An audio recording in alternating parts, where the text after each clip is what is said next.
This is Darshana Gauchan with your B2B Cambodia Market update for May 2nd, 2025.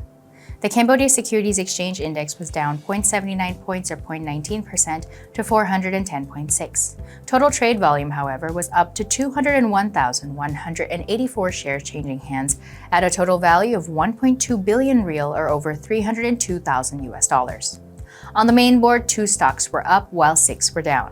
Leading the market was Akleda Bank, up 0.56% or 40 real to 7,160 real per share, followed by Phnom Penh Autonomous Port, which was up 0.14% or 20 real to 14,100 real per share. On the downside, the biggest loser of the day was once again Pestec Cambodia, down 2.67% or 70 real to 2,550 real per share, followed by MJQ Education, which dropped 1.37% or 30 real to 2,160 real per share. Other stocks down were Cam GSM, Phnom Penh Water Supply Authority, Grand Twins International, and the Sihanoukville Autonomous Port. Meanwhile, only one stock, Royal Group Phnom Penh SEZ, remained flat. Over on the growth board, DBD Engineering was down 0.48% or 10 real to 2,090 real per share, while JS Land fell 0.94% or 30 real to 3,150 real per share. Akleda Bank recorded the highest trade volume of the day with 117,121 shares changing hands at a total value of 839.3 million real or over $209,000, approximately 58% of Friday's total trade volume. MJQ Education recorded the second highest trade volume of the day with 34,982 shares changing hands at a total value of 75.5 million real or close to $18,900, about 17% of May 2nd's trade volume.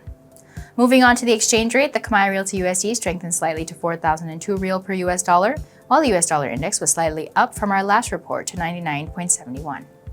Looking at global commodities, oil prices fell on Friday as traders squared positions ahead of an OPEC Plus meeting and amid some skepticism about a potential de-escalation of the trade dispute between China and the United States. Brent crude futures were down 42 cents or 0.7% to 61.71 US dollars a barrel, while US West Texas Intermediate crude futures fell 46 cents or 0.8% to 58.78 US dollars a barrel. Gold rose on bargain hunting ahead of U.S. non-farm payrolls report after prices touched a 2-week low on the previous session, but signs of easing U.S.-China trade tensions kept the safe haven metal on track for its second weekly fall. Spot gold was up 0.5% to 3,255.60 US dollars an ounce. Bullion has lost 1.8% so far this week. U.S. gold futures rose 1.3% to 3,263.90 US dollars. S&P 500 futures rose early Friday as investors cheered China's announcement that it is evaluating the possibility of starting trade negotiations with the U.S. As of the time of the Cambodian market's closing, futures tied to the broad-based index added 0.42%, Dow Jones Industrial Average futures rose 0.47% or 191 points, while Nasdaq 100 futures advanced 0.26%. This was Darshana Gauchan with your B2B Cambodia Market update for May 2nd. Have a great weekend.